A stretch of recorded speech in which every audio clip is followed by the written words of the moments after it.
तो अब तक सरकार द्वारा क्या कुछ एक्शन लिए गए हैं, किस तरीके से बैठकों का दौर चल रहा है, ये आप तस्वीरों से समझ सकते हैं। आज 4 बड़ी बैठकें होने वाली हैं।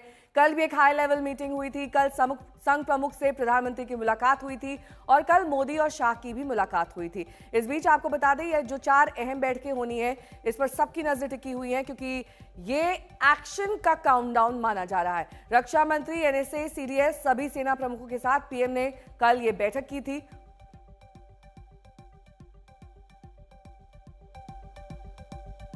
हिमांशु मिश्रा मेरे सहयोगी जुड़ गए हैं तमाम जानकारी के साथ। हिमांशु, ये जो आज 4 बैठकें होने वाली हैं, इसके बारे में डिटेल में जानकारी दीजिए।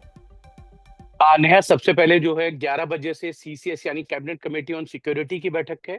उसके बाद जो है cabinet committee on political affair की बैठक है। इन दोनों ही बैठकों को जो है प्रधानमंत्री चेयर करेंगे।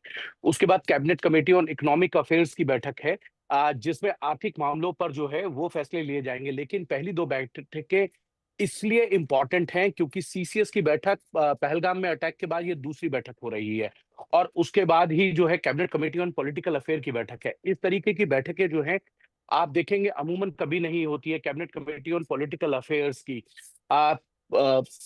पुलवामा में अटैक से पहले जो है ये बैठक हुई थी और उसमें ये डिसीजन लिया गया था कि मोस्ट फेवरेट नेशन का जो अवार्ड है वो वापस लिया जाएगा पाकिस्तान के साथ। तो इस तरीके के जो राजनीतिक फैसले होते हैं, जो विदेशों से संबंधित होते हैं, उनको लिया जाता है। देश की आंतरिक चीजों को लेकर जो है पॉलिटिकली कैबिनेट कमेटी जो है इस पर फैसले लेती है। सीसीएस फैसले लेती है सिक्योरिटी से, सुरक्षा से संबंधित।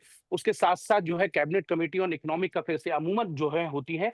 लेकिन अगर पहलगाम अटैक हुआ है और उसके बाद जो सरकार सैन्य कार्रवाई करने जा रही है, उस पर क्या आगे बढ़ेगी सरकार, इन सब चीजों को लेकर इन तीनों का बैठकें कैबिनेट की जो सब कमेटीज हैं उसमें होगी। उसके बाद कैबिनेट की बैठक होगी लंबी, जिसमें तमाम फैसलों की जानकारी जो है वो कैबिनेट के सभी मंत्रियों को दी जाएगी। लेकिन इतना जरूर है, कल जिस तरीके से प्रधानमंत्री नरेंद्र मोदी ने पहले जो है रक्षा मंत्री राजनाथ सिंह, एनएसए, सीडीएस और तीनों सेनाओं के चीफ के साथ मुलाकात की और उसमें ये कहा कि सैन्य कार्रवाई के लिए सेना को खुली छूट है, वो तय करें किस तरीके से जो है करना है आतंक के खिलाफ कार्रवाई। उसके बाद कहा कौन कौन से टारगेट होंगे और किस तारीख को करना है, ये सब सेना को करना है। हम सब आतंक को करारा जवाब देने के लिए राष्ट्रीय संकल्प ले चुके हैं। तो एक तरीके से अब देखना यह है कि सैन्य कार्रवाई क्यों, क्योंकि डिप्लोमेटिक कार्रवाई तो सरकार की तरफ से की जा रही है। ठीक है।